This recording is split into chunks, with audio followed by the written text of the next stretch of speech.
Hey, good morning. We have our 2023 Airstream Basecamp 20X up for sale. Just wanted to sort of do a quick walkthrough on some of the condition, some of the modifications I've made. In lieu of a power jack or a completely manual jack, this is a trailer valet. You can actually use a drill with a included drill bit to raise and lower this with a drill. It's faster than I think most electric integrated jacks, but that comes included. I did modify the propane compartment to dedicate one side of the propane to storage. And I do have both bottles. This can easily be converted back, but as you can see, it's a pretty significant amount of storage that's been added. Again, it's something that can be easily reverted back.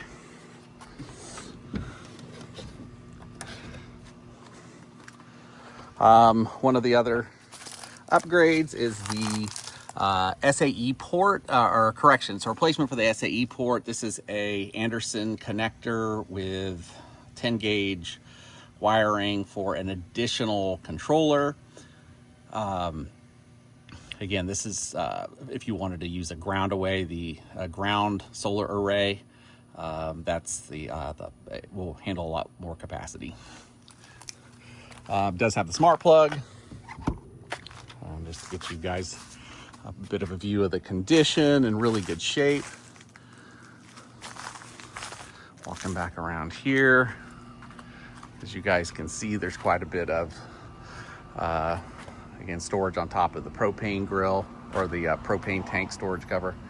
Couple of things to point out here. We do have a system to attach items to the keter rail. You can see those little eye holes. Those can be used to attach canopies. One thing I did want to point out too, might be really hard to see, there's some superficial scratches from some tree limbs that I just want to point out, because I have not attempted to buff those out, but you can only really see them in a certain light. I'll get to the interior here in a minute, but again, you know, the tires, plenty of life there. External outlet, and as we get to the rear, there is the storage, the door. I've been fortunate. This is not one of the builds that's had any kind of issues with leaks. Everything seems to be in really good shape.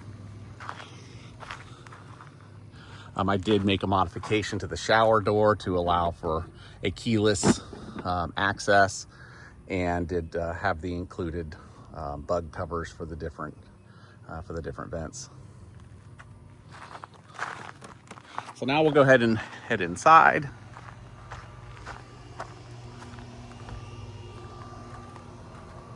So you can see the interior seating compartment. Probably the biggest thing you'll notice is that I did do some pretty extensive modifications to the battery compartment, removed the standard furniture.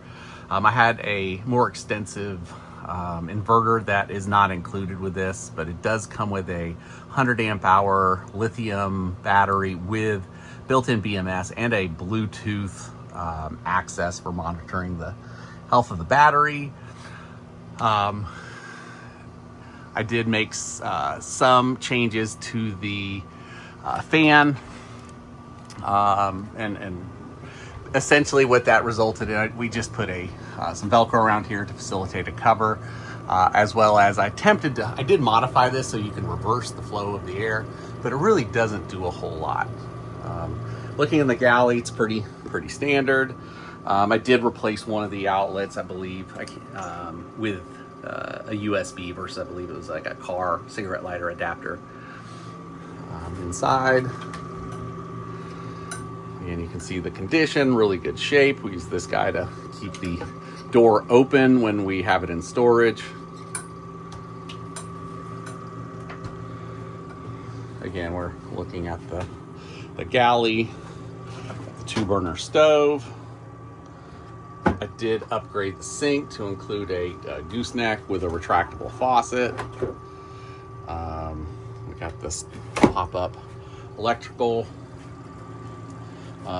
within the galley. One thing you'll want to note is I did install lighting. so you can actually see in those storage areas.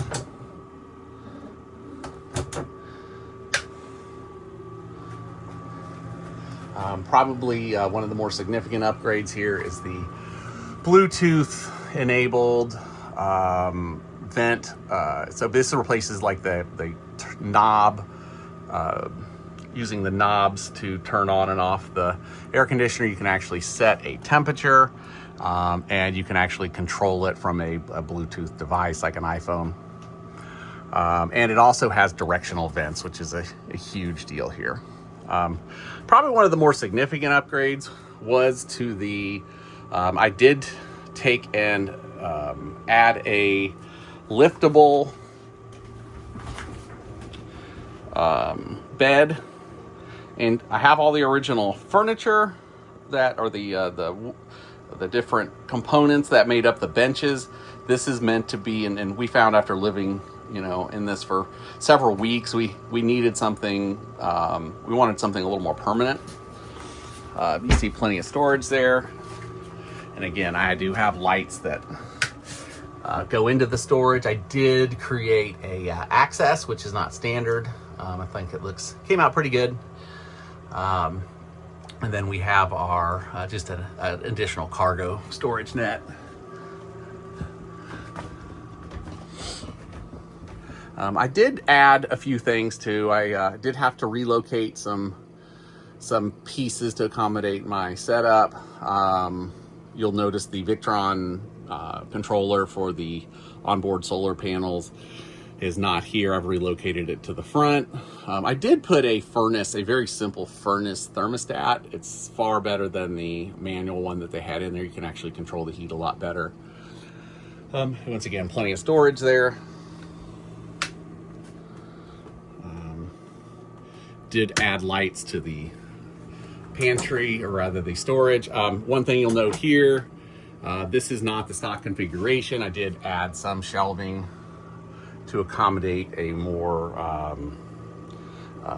it's more manageable storage, far more useful to be able to separate these components. I probably, if I was going to keep this, I might even modify it a little further for something with the adjustable shelves all the way up, but this was a pretty good mod for making it a little more livable.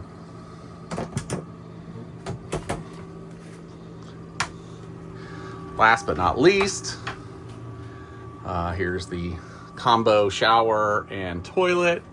Again, like, I think this is it is something that we definitely had to adjust to, but it was very functional. Here's a teak wood bath shower mat that we utilize, and that will be staying with us as well. It's got the built-in fan and lighting as well. And again, I just want to point out that is a aluminum enclosure with the it matches some of the other paneling. It's something I had custom made. It does allow you access to the underneath that, and again, to expand that area. There are a few marks on the floor. One of the things that we ran into when installing things and uninstalling and reinstalling a really very large solar setup, it was a little bit difficult to get some things in and out, and it did scar up a little bit of the floors there. But again, overall, really good condition. Excited to answer any questions you might have, and look forward to hearing from you.